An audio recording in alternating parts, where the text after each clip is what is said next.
Welcome back ناظرین. ہم بات کر رہے ہیں لاپتہ افراد اور ان گمشدہ افراد کی جن کے پیارے ابھی تک متلاشی ہیں کہ آخر وہ گئے کہاں. آئیے اس ضمن میں دیکھتے ہیں عاطف احمد کی ایک اسپیشل رپورٹ. مجھ کو نہیں پتا کہ فیصل کہاں ہے، جبکہ میں 5 سال سے اسلام آباد کے کونا کونا ایک چپا چھان مارا. انکل کو بولتے ہیں پاپا. ایک دن اسے بولا بھی ہمارا پاپا کہاں ہے.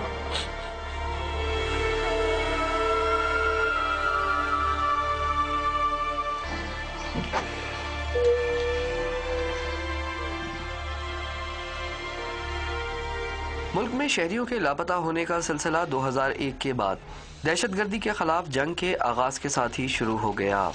2007 میں سپریم کورٹ نے گمشدہ افراد کے معاملے میں دلچسپی دکھائی، لیکن اس وقت کے فوجی آمر جنرل پرویز مشرف نے ملک میں ایمرجنسی نافذ کر کے اعلیٰ عدالتوں کے ججوں بشمول چیف جسٹس کو ان کے عہدوں سے برطرف کر دیا. تاریخی وکلا تحریک کے باعث تمام جج بحال ہو گئے، تاہم گمشدہ افراد بازیاب نہ ہو سکے. گمشدہ افراد کی بازیابی کے لیے سرگرم ایک غیر سرکاری تنظیم کے مطابق لوگوں کے اغوا ہونے کا سلسلہ آج بھی جاری ہے. مارچ سے لے کے آج تک 52 نئے کیسز داخل ہوئے ہیں. مارچ سے آج تک. اب آپ ڈیز مطلب یہ کہ ایوری ڈے ایوریج آ رہا ہے، every day 1 people is being picked up. انسانی حقوق پر کام کرنے والی تنظیموں کے مطابق رقبے کے لحاظ سے ملک کے سب سے بڑے صوبے بلوچستان میں انسانی حقوق کی خلاف ورزیاں معمول بن گئی ہیں اور لاشیں ملنے کا سلسلہ جاری ہے. وہ مسخ شدہ لاشیں ہوتی ہیں، ان کے جو ہے کانوں میں لک ڈالے جاتے ہیں، ان کی آنکھیں تک نکالی جاتی ہیں، آنکھوں میں گولی مارا جاتا ہے اور جو ہے پوری باڈی کو جلایا جاتا ہے. پلاسوں سے جو ہے ان کے ناخن نکالے جاتے ہیں، مسالے جو ہے ان میں لگے ہوتے ہیں. حکومت نے عدالتی کمیشن کی سفارشات کے مطابق لاپتہ افراد کے لواحقین کو مالی معاوضہ دینے کا فیصلہ کیا ہے.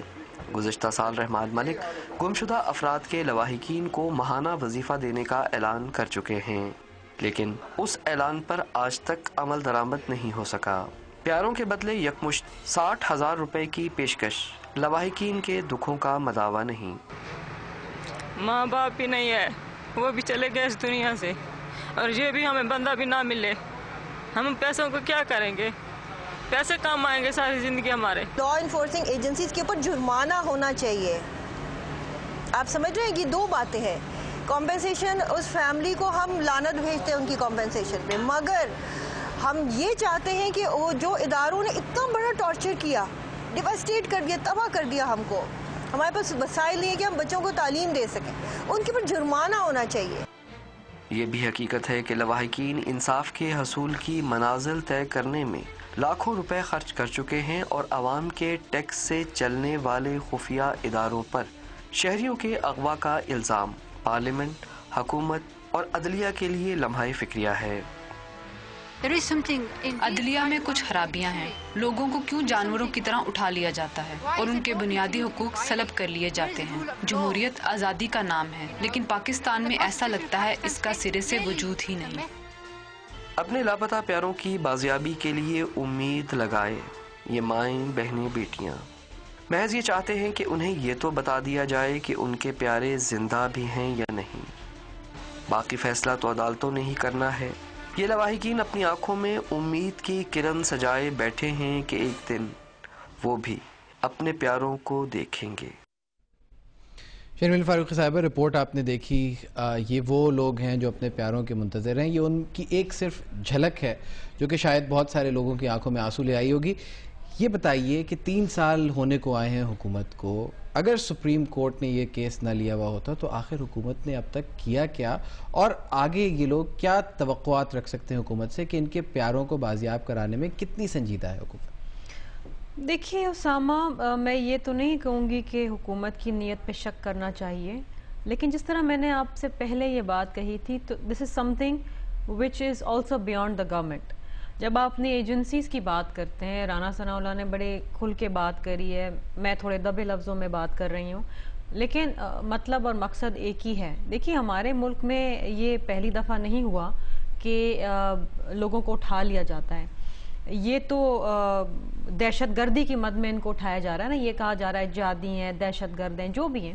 دیکھیے موقف تو ایک ہی ہے سب کا, اور ہم سب اس بات میں بلیو کرتے ہیں دہشت گرد اور نو دہشت گرد, ہر کسی کا یہ رائٹ ہے کہ اگر وہ اس کے اوپر کوئی جرم ہے تو آپ اس پہ چارج شیٹ سامنے لے کر آئیں, عدالت کے سامنے پیش کریں. ان کا اتنا رائٹ تو ہے نا کہ جہاں بھی آپ ان کو رکھیں, سیف ہاؤس میں رکھیں, جیل میں رکھیں, ان کی فیملی سے ان کا ایکسیس تو ہو. یہ تو ایک انسانی حقوق ہے نا کہ وہ اپنے بیوی بچوں سے, ماں باپ سے کم از کم مہینے میں ایک دفعہ تو مل سکے, نتھنگ ایلس.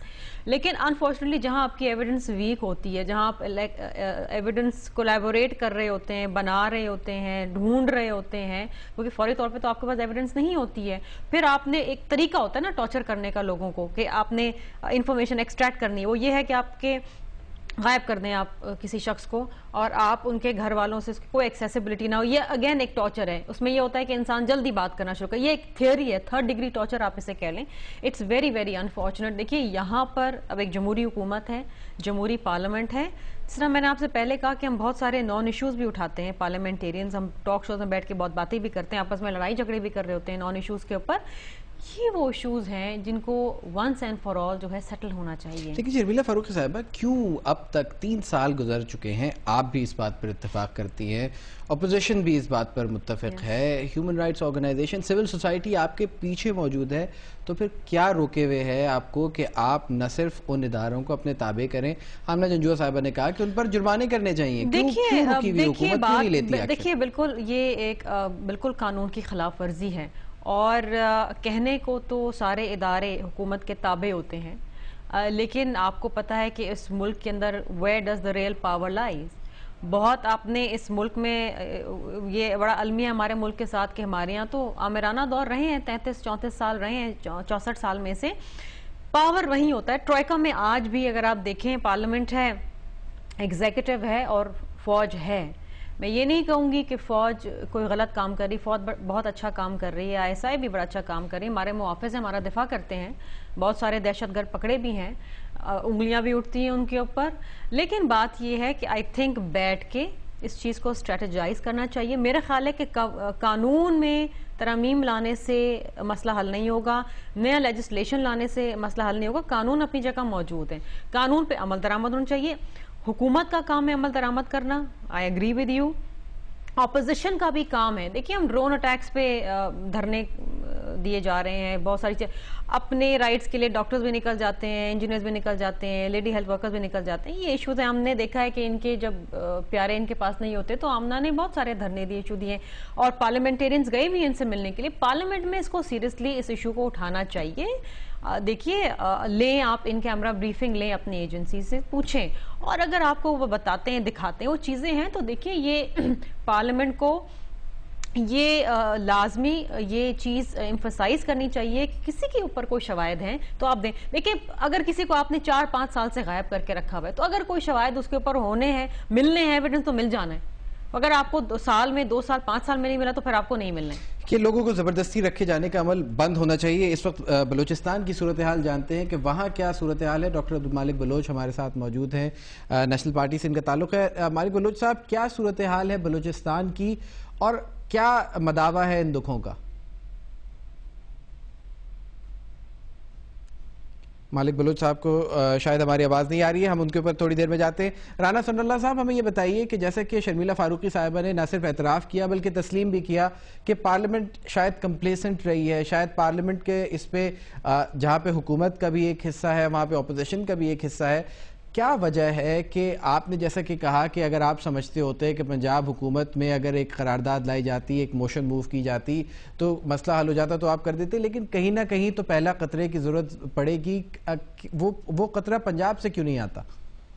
دیکھیں وہ قطرہ جو ہے وہ پنجاب سے, سندھ سے یا فیڈرل سے آنے والی بات نہیں ہے. بات یہ ہے کہ گورنمنٹ, اپوزیشن, جوڈیشری کی جو لیڈرشپ ہے اور جو ہمارے عسکری ادارے ہیں ان کی جو لیڈرشپ ہے, یہ باہم بیٹھ کے اس مسئلے کا حل جو ہے وہ تلاش کریں اور ایک دوسرے کو ٹرسٹ کریں. نون لیگ کال کرے گی؟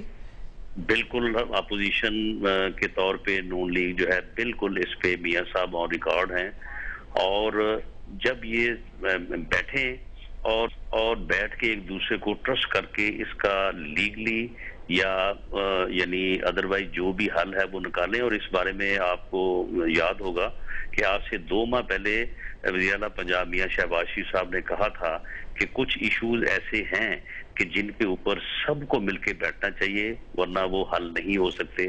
لیکن اس کے اوپر پھر ادروائز جو ہے وہ پولیٹیکل پوائنٹ سکورنگ شروع ہو گئے کہ جی یہ فوج کو بلا رہے ہیں, فوج کو کہہ رہے ہیں عدلیہ کا کیا کام ہے, ان کا کیا کام ہے ہمارے ساتھ بیٹھنے کا. لیکن یہ جو ایشوز ہیں اور خاص طور پہ جو یہ دہشت گردی کا ایشو ہے, دہشت گردی کو کنفرنٹ کرنے کا ایشو ہے, اس ایشو کو جو ہے وہ جب تک یہ چاروں طاقتیں باہم بیٹھ کے ایک دوسرے پہ ٹرسٹ کر کے اس کا کوئی حل نہیں نکالیں گے, اس وقت تک حل نہیں نکلے گا اس کا. آمنہ جنجو صاحبہ, وقت مختصر ہے, ہمیں مختصراً بتائیے کہ واقعی مطمئن ہے کہ جب فوج, عدلیہ, حکومت اور اپوزیشن مل کے بیٹھے گی تو مسائل حل ہو جائیں گے, یا پھر اس میں گفتن نشستن برخاستن ہوگی اور بات چیت تک ہی معاملہ محدود رہ جائے گا؟ جی یہ بہت اچھی تجویز ہے, اس کے اوپر عمل درآمد ہونا چاہیے. فوری طور پہ اگر رانا صاحب نے تجویز پیش کی ہے تو اس کے لیے اب دوسرا قدم اٹھائیں اور مطلب لیڈرشپ سے باتیں کریں اور بیٹھیں ایک ٹیبل پہ, بلکہ مجھے بھی اگر اس میں جگہ دیں تو بڑی مہربانی ہوگی. رانا صاحب, کب نون لیگ یہ تجویز پہ عملی جامہ اس تجویز کو کب پہنائے گی؟ کیا آپ کے ذہن میں ہے کہ آپ کی پارٹی لیڈرشپ گو کے بہت سے مسائل ہیں, پاکستان کی سالمیت, پاکستان کی خود مختاری, ایجنسیوں کا کردار, پاکستانی فوج کا کردار, اسامہ بن لادن 5 سال سے موجود تھا, ہمیں پتہ نہیں تھا, لیکن لوگ اب بھی غائب ہو رہے ہیں, چاہے وہ جنوبی پنجاب ہو, چاہے وہ بلوچستان ہو. تو کیا واقعی نون لیگ کی قیادت اس بارے میں مخلص ہے؟ کیا آپ ایسی قرارداد لے کر آئیں گے؟ کیا آپ ایسا پلیٹ فارم بنانے پر سنجیدہ ہیں جس میں تمام سٹیک ہولڈرز بیٹھیں؟ میری پارٹی اور میری قیادت میاں شہباز شریف صاحب اور میاں نواز شریف صاحب آن ریکارڈ ہیں, اور ان کی طرف سے یہ پیشکش جو ہے یہ پہلے سے موجود ہے. آج سے تقریباً 2 ماہ پہلے انہوں نے یہ بات کی تھی, اور اب بھی اگر باقی جو دوسرے یعنی اس میں فیڈرل گورنمنٹ جو ہے وہ سب سے بڑا پارٹنر ہے, اگر وہ اس مسئلے کے اوپر پاکستان مسلم لیگ نون کی قیادت کو بیٹھنے کے لیے کہیں گے تو بالکل پاکستان مسلم لیگ نون کی لیڈرشپ جو ہے اس مسئلے کے اوپر بیٹھنے کو. شرمیلا فاروقی صاحبہ 10 سیکنڈز, ڈو یو تھنک آپ سمجھتی ہیں کہ یہ ورکیبل تجویز ہے؟ کہ آپ سمجھتی ہیں کہ جب نون لیگ کہتی ہے کہ ہم سنجیدہ ہیں, وائی ناٹ؟ دیکھیے اس پہ یہ مسئلہ پورے پاکستان کا, صرف پنجاب کا یا سندھ کا یا بلوچستان کا نہیں ہے, اور اگر کوئی اچھی تجویز آتی ہے اپوزیشن کی جانب سے تو حکومتی لوگ ضرور اس پہ بیٹھیں گے, اس کو امپرووائز کریں گے. میں سمجھتی ہوں کہ یہ تجویز حکومت کی جانب سے بھی آنی چاہیے, لیکن اگر اپوزیشن اس کے اوپر ایک انیشیٹو لیتی ہے, پہل کرتی ہے. 2 مہینے پہلے تجویز پیش کرتی. دیکھیں مجھے نہیں پتا اس تجویز کا, میں پہلی دفعہ رانا ثناء اللہ صاحب سے سن رہی ہوں, لیکن جو تجویز یہ کبھی دیتے ہیں جس میں فورسفلی ان کو کام کرنا ہوتا ہے تو پھر یہ دھرنوں کی بھی دھمکی دیتے ہیں, لانگ مارچ کی بھی دھمکی دیتے ہیں. تو یہ میں نے تجویز پہلے نہیں سنی, آج پہلی دفعہ آپ کے پروگرام میں سن رہی ہوں گی, آمنہ نے بھی پہلی دفعہ ہی سنی ہوگی. لیکن بہرحال اگر تجویز ہے تو لے کر آئیں پارلیمنٹ کے اندر, پارلیمنٹ اپنی کلیکٹیو وزڈم جو ہے اس کو امپلوائے کرے, اور اس کے بعد جو بھی بہترین طریقہ ہے اس مسئلے کو حل کرنے کا وہ سامنے آنا چاہیے. بہت شکریہ. شرمیلا فاروقی صاحبہ ہمارے ساتھ موجود تھی, آمنہ جنجوعہ صاحبہ اور رانا ثناء اللہ صاحب کی نہ صرف تجاویز بلکہ حل کی تلاش بھی آپ نے سنی. اب دیکھنا یہ ہے کہ کیا واقعی گفتن نشستن برخاستن تک معاملات محدود رہیں گے, یا عملی طور پر وہ لوگ جو اپنے پیاروں کے منتظر ہیں وہ ان کے چہرے دیکھ پائیں گے. آج کے لیے اتنا ہی. میں ہوں اسامہ بن جاوید.